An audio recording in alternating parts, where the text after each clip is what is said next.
Standing inside the threshold, blindness overcomes me. My back still feels the warm comfort of who I've been. My arms reach out desperately for that which I'm about to become.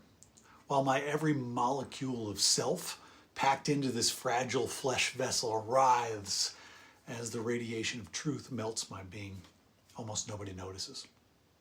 I'm in some sort of unintentional cocoon, becoming a terrifying temporary ooze. My eyes are changing forever and nobody notices. To those who have not yet experienced it, transformation looks invisible. It goes unnoticed. To those who have been through the veil, it looks beautiful, sweet, and worthy of celebration, even if it is palpably uncomfortable. They have to stand back and allow it to happen. And to those in the midst of transformation, it only looks like a swirling, jagged hell. Inside the tomb, it's deadly quiet. Inside the soul that's inside the tomb, it's terrifyingly, shriekingly loud. Inside the tomb, words don't make sense and stories seem distorted. Inside the tomb, the body fails and the confidence falters. Inside the tomb, weeping is the only logic. Here I stand in the dark. The world passes amiably by with pleasant smiles, occasionally a reassuring nod, but this is my tomb to navigate blindly. I don't know if this message is going to make sense to anyone but me. This might be better placed in a private journal than a public ministry, but I'm going to risk a few eye rolls and unsubscribes in the hope that this finds other souls who have brushed up against their own swirling darkness. Churches do a terrible job of advertising that if you're doing spirituality seriously, you're going to find yourself inside a dark, terrifying, transformational tomb at some point. I mean, this is probably why they skip over Easter Saturday. There's no page in the brochure of most churches promising every member gets at least one free dark night of the soul that will eviscerate everything you thought you understood about yourself and the world.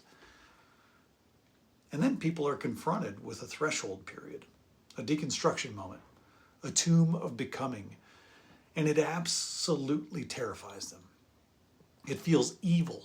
Since Sunday school, it has seemed as though faith was supposed to make things happy and good and happy. But nope, the main character dies in the end, and you must too. Faith, the real stuff, not the diet, chemically fear-filled, nationalized, showy kind. Faith drills into you until it hits something hard, then it drills harder and further. Eventually, if you stick with it, the bit gets twisted in your sinews and it turns you inside out. It hurts. It sucks. Most of us run from it.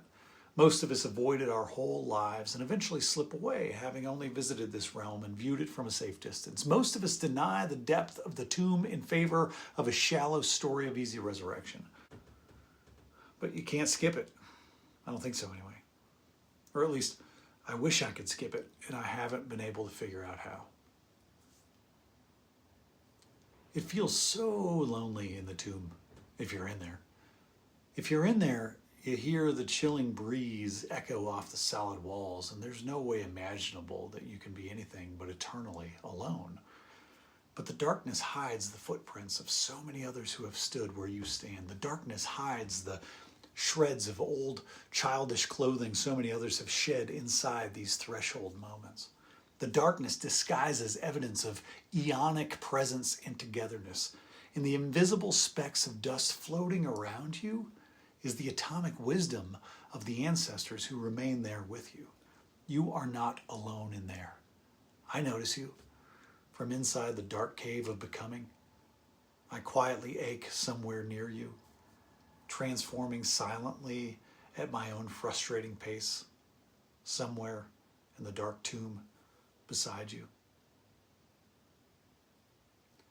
Take this message into your life this week if you can figure out how, and fill the space between you and every person you encounter with that love that you're discovering deep in that threshold moment you find yourself in.